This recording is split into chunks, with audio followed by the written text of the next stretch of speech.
Hi guys, welcome to all of you. So logarithm का हमारा era चल रहा था और इसमें हम लोग बात करने वाले करेक्टरिस्टिक्स एंड मेंटिसा के बारे में। तो जैसे लोग में हमने देखा था कि लोग जो होता है वो कुछ ना कुछ वैल्यूज़ आपको आउटपुट में देता है। और वो वैल्यूज़ में आपके फ्रैक्शनल पार्ट भी होएगा और इंटीजर पार्ट भी होगा। जैसे लेट्स सपोज कि लोग ने मतलब जैसे लोग 15⁻10 है ना। अब ये वैल्यू देगा 1 से ज़्यादा। लेट्स सपोज इसने दे दी 1.0234 है ना। तो इसमें ये वाला पार्ट इंटीजर पार्ट है, पूरा इंटीजर है, और ये वाला कौन सा पार्ट है? फ्रैक्शनल पार्ट है।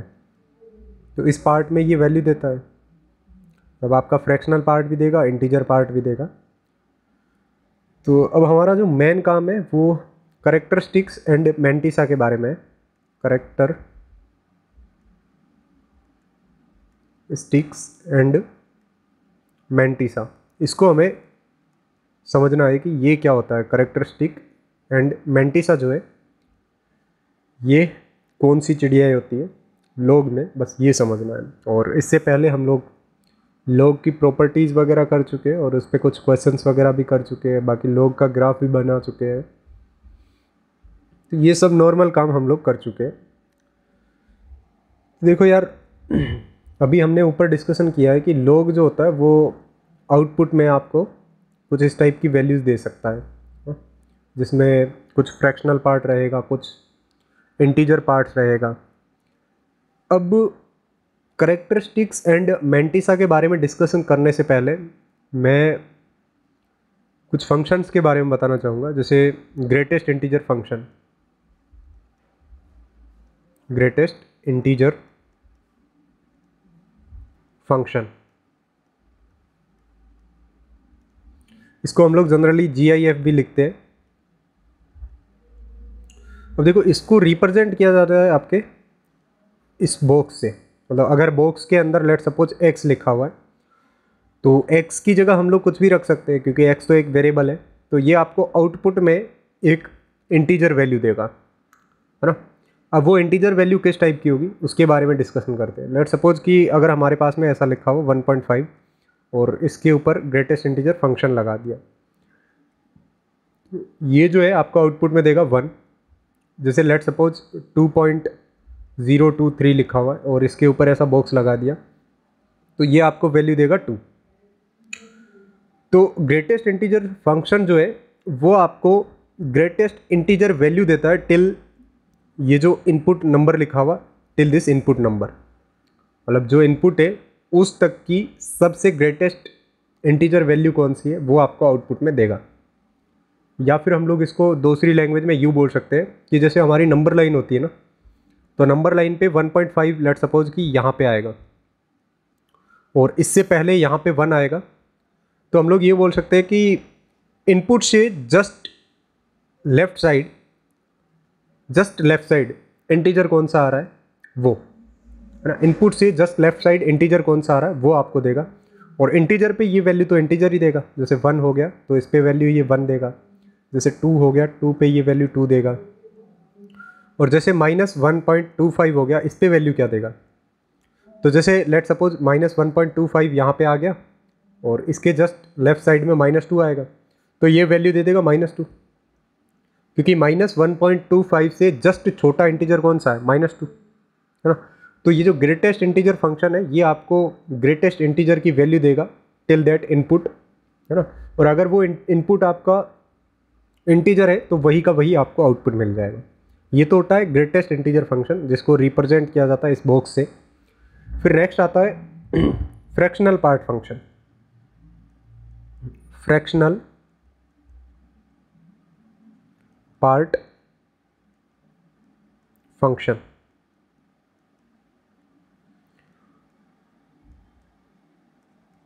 इसको हम लोग FPF भी बोलते हैं। और इसको रिप्रेजेंट करने का तरीका ये रहता है, अगर इस बॉक्स के अंदर कुछ भी ऐसे इनपुट डालोगे, जैसे लेट सपोज x डाल दिया, तो x यहाँ पे एक वेरिएबल है। तो जैसे लेट सपोज कि हमने डाल दिया 1.5, तो ये आपको फ्रैक्शनल पार्ट, ये जो पीछे वाला फ्रैक्शनल पार्ट है वो बाहर दे देगा, जैसे 0.5। जैसे अगर हमने डाल दिया 2.034, तो ये आपको फ्रैक्शनल पार्ट बाहर दे देगा 0.034, ये आपको आउटपुट दे देगा। फ्रैक्शनल पार्ट फंक्शन का काम क्या है? आपको आउटपुट में फ्रैक्शनल पार्ट देना। और ग्रेटेस्ट इंटीजर फंक्शन का काम क्या है? आपको इनपुट तक सबसे ग्रेटेस्ट इंटीजर कौन सा है ना, इनपुट तक, है ना। इनपुट अगर आपका इंटीजर है तो वो इंटीजर एज इट इज़ दे देगा, नहीं है तो इनपुट तक सबसे ग्रेटेस्ट इंटीजर कौन सा है वो आपको आउटपुट दे देगा। आई होप कि ये बात क्लियर हो गई होगी। तो आपके करेक्टरिस्टिक्स एंड मेंटिसा भी कुछ इस टाइप के ही फंक्शंस रहते हैं, मतलब करेक्टरिस्टिक्स एंड मेंटिसा।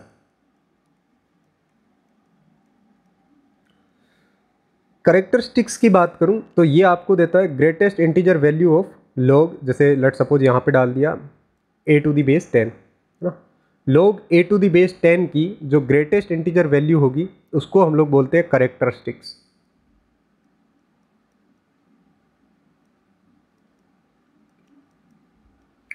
और इस लॉग की जो फ्रैक्शनल पार्ट वैल्यू होगी उसको हम लोग बोलते हैं मेंटिसा। आई होप समझ में आया होगा वर्ड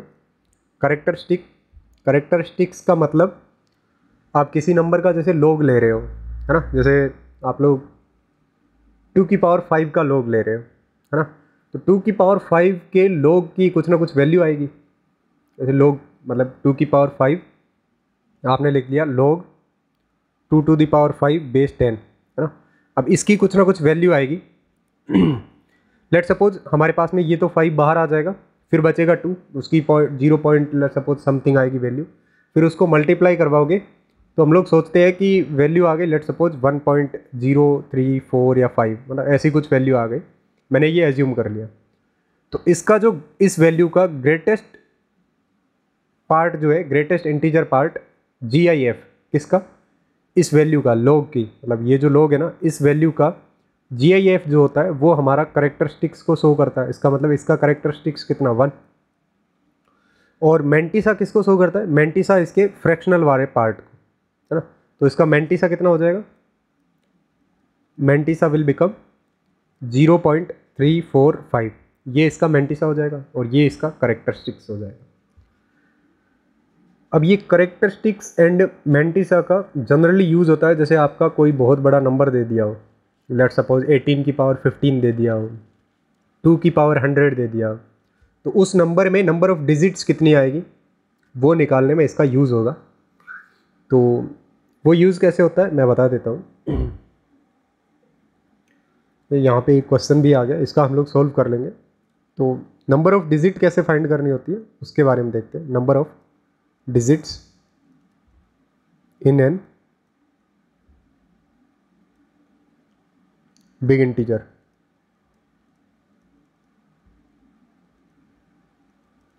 है ना। तो नंबर ऑफ डिजिट्स किसी भी नंबर की फाइंड करने के लिए आप लोग क्या करो, उसका लॉग ले लो, take log of that number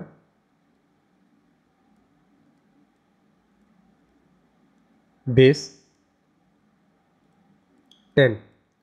आप लोग उसका लॉग ले लो और लॉग का बेस जो है वो 10 रख दो।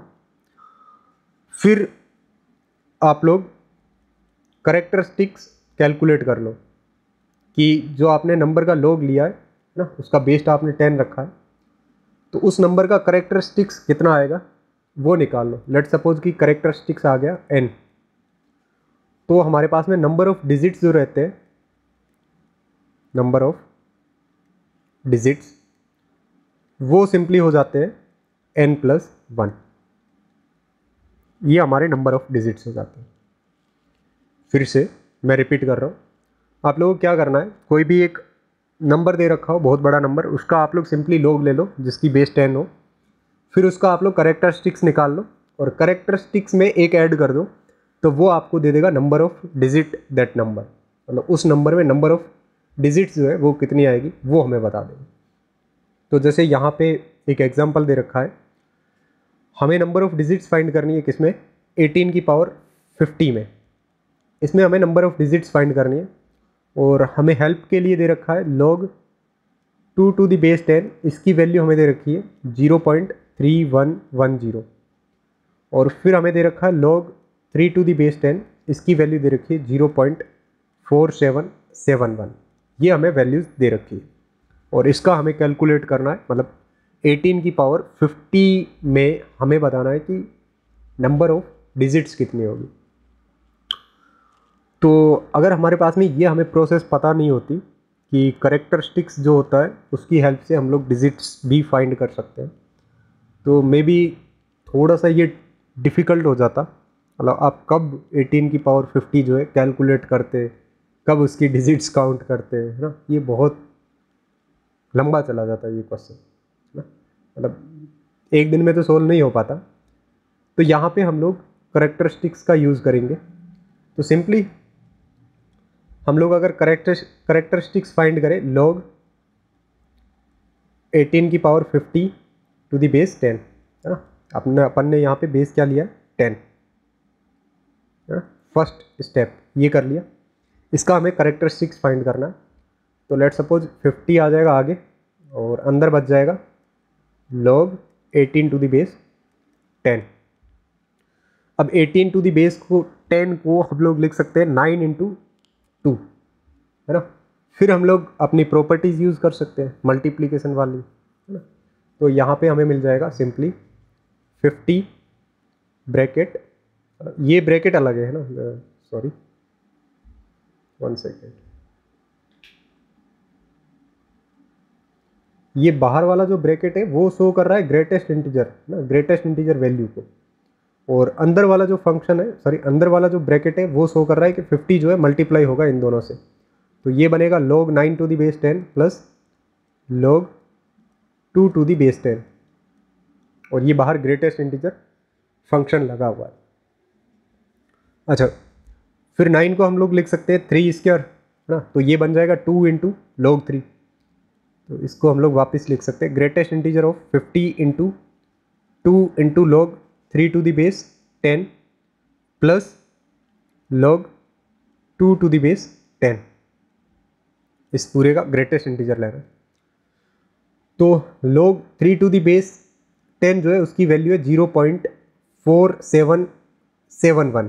अब इसका अगर 2 से मल्टीप्लाई करवाओगे तो ये बनेगा 2, फिर ये 4, ये 15 में 5, फिर ये 9, ये बन जाएगा 0.9542, किसकी value 2 into log 3 to the base 10 की, तो हम लोग रख लेते हैं।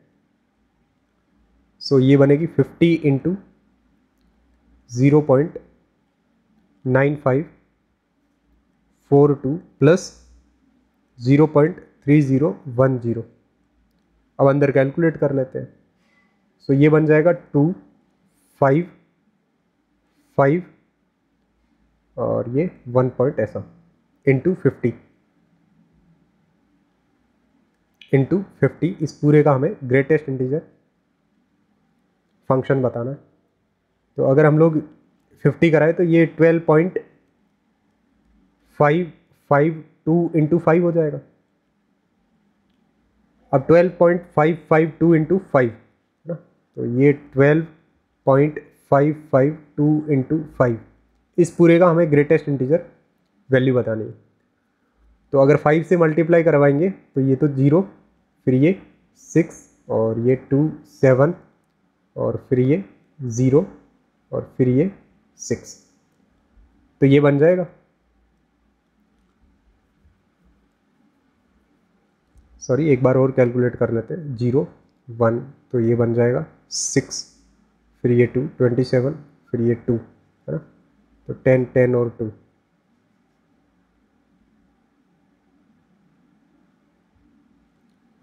तो ये अंदर बन गया हमारा 62.760, है ना। अब इसका हमें ग्रेटेस्ट इंटीजर लेना है, तो वो आ जाएगा 62, मतलब जो हमारा log 18 की पावर 50 टू द बेस 10 था उसका करेक्टरिस्टिक्स हमें मिल गया 62। तो नंबर ऑफ डिजिट्स कितनी होती है? बस एक ही तो ज़्यादा होती है।